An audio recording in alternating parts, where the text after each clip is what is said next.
Hello everybody, it's nice to see you again, and it's time for me to teach you narrative text. Alright, what is narrative text? Narrative text adalah sebuah teks yang berisi cerita dan kisah suatu kejadian yang mengikuti alur waktu penulis. Teks naratif biasanya digunakan sebagai hiburan bagi para pembaca dengan berbagai kejadian seolah-olah kejadian tersebut benar-benar dialami pembaca.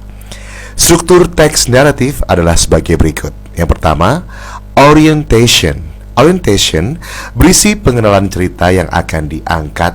Biasanya terdapat pengenalan tokoh dan latar belakang lainnya. Kemudian kita masuk ke complication.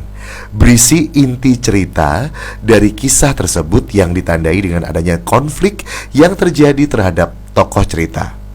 Dan yang paling akhir, resolution. Bagian akhir dari sebuah cerita yang ditandai dengan penyelesaian konflik. Dan yang terakhir ada coda. Coda berisi kesimpulan dari cerita. Dan untuk narrative text ini kita menggunakan simple past tense. Nah, tahu dong simple past tense? Ya, simple past tense itu adalah menceritakan sebuah kejadian yang sudah lalu dengan menggunakan verb 2, kemudian ada juga didn't atau did not, dan juga menggunakan to be-nya was dan were. Oke, Pak Ferry sekarang akan berikan contoh untuk narrative text. The Mouse and the Frog. Once there was a mouse which made a close friendship with a frog. One day, the frog said to the mouse, "Let's bind ourselves together with a string so that we may never get separated." The mouse agreed. Both tied themselves together leg to leg.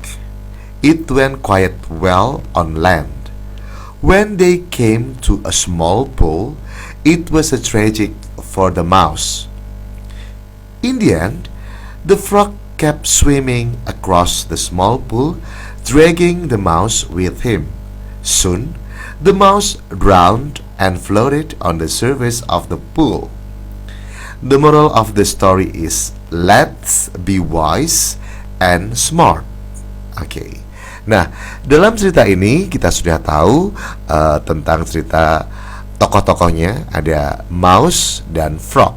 Nah, ini kita ke orientationnya dulu. Di sini ada tokohnya dua, yaitu tikus dan katak.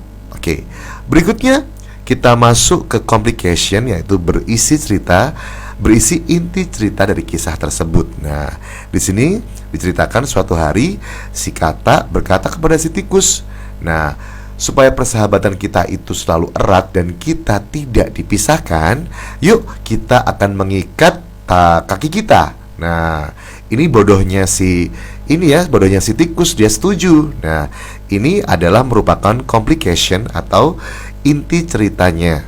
Nah, kemudian kita masuk ke resolution. Nah, resolutionnya ada di paragraf ketiga. Dan pada akhirnya si katak itu berenang ya, dia kan bisa berenang. Nah, tapi si tikusnya dia nggak bisa, dia diseret oleh si katak.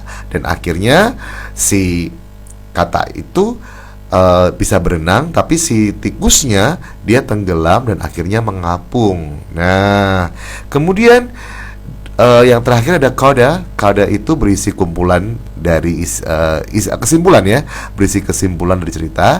Nah, di sini ada paragraf keempat. Nih, moral of the story is let's be wise and smart.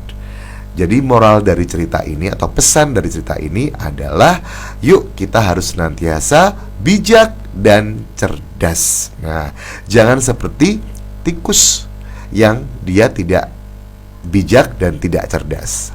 Okay, class, thank you for your attention. Hope that it will help you. And